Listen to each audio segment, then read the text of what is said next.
Hello students, in this session we will learn EVS subject chapter number 2 reproduction in living beings. Reproduction in living beings means जो जीवित प्राणी हैं उनमें प्रजनन कैसे होता है. All living things reproduce their young ones. जितने भी प्राणी हैं वो अपने बच्चों को जन्म देते हैं. यंग वंस यानी बच्चे, जो उनके जो लिविंग बीइंग्स हैं उनके जो बच्चे होते हैं वो. Different animal have different method of reproduction. अलग अलग जानवर अलग अलग तरीके से प्रजनन करते हैं. रिप्रोडक्शन मीन्स प्रजनन. Some animals lay eggs while some others give birth to their young ones. कुछ जानवर हैं वो अंडे देते हैं और कुछ दूसरे जो जानवर हैं वो बच्चे पैदा करते हैं. The process by which animals produce their young ones is called reproduction. यही जो जानवरों के अपने बच्चे पैदा करने की जो प्रक्रिया होती है उसी को हम प्रजनन कहते हैं. Human beings give birth to their young ones. मानव होते हैं वो भी अपने बच्चों को जन्म देते हैं. A human baby grows inside its mother's wombs. मनुष्य का जो बच्चा होता है, ह्यूमन यानी मानव, वो अपनी मदर्स वूम्ब, मम्मी की कोख, वूम्ब होती है कोख, मम्मी के कोख में, माँ की कोख में जन्म लेता है, पैदा होता है और वहीं पे उसकी ग्रोथ होती रहती है. सारी प्रोसेस जो भी उसकी बॉडी के सारे बॉडी पार्ट्स हैं वो वहीं पे डेवलप होते हैं. A tube join the baby to its mother and it carries oxygen.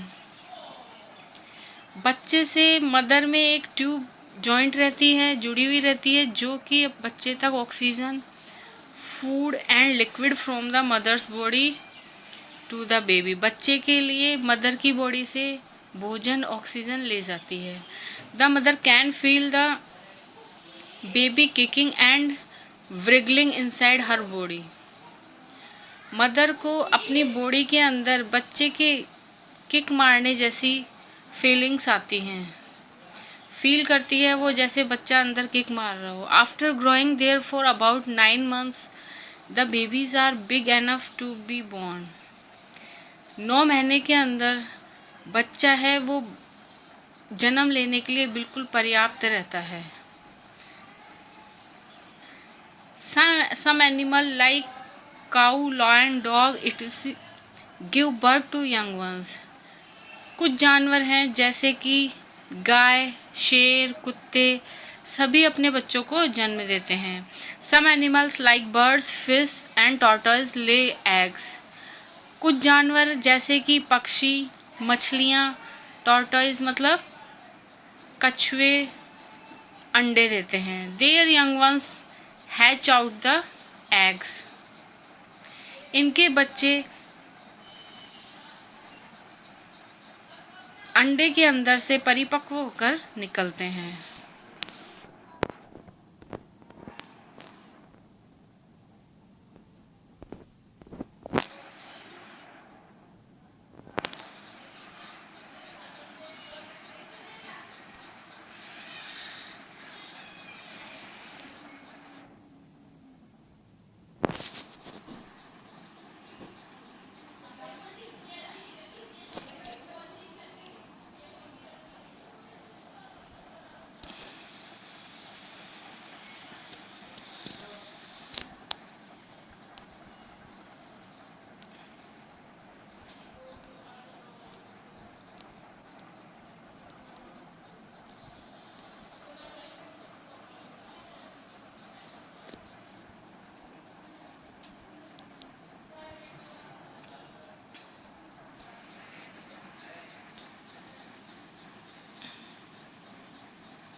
ऊपर जो पिक्चर्स दी गई हैं उसमें बताया गया है कि बर्ड एंड इट्स एग्स, पक्षी के पक्षी और उसके अंडों को जो उसने अपने नेस्ट में दे रखे हैं। दूसरे पिक्चर में फिश और उसके अंडों को दिखाया गया है। तीसरे में टॉर्टोइज और उसके एग्स हैं। Adoption is a legal process by which couple take on the responsibility of bringing up a child who is not born to them. Adoption का मतलब होता है गोद लेना। Adoption is a legal process by which couple take on the responsibility of bringing up a child who is not born to them. Adoption एक legal process होती है।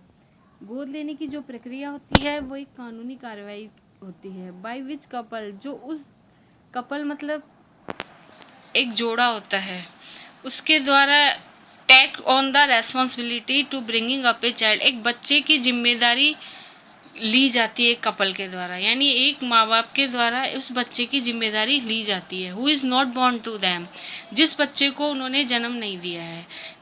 यानी कि अडॉप्शन जो होता है, गोद लेने की जो प्रक्रिया होती है वो कानूनी प्रक्रिया होती है। इसमें एक जो कपल होता है वो जिस बच्चे को उन्होंने जन्म नहीं दिया है उस बच्चे की पूरी जिम्मेदारी लेते हैं।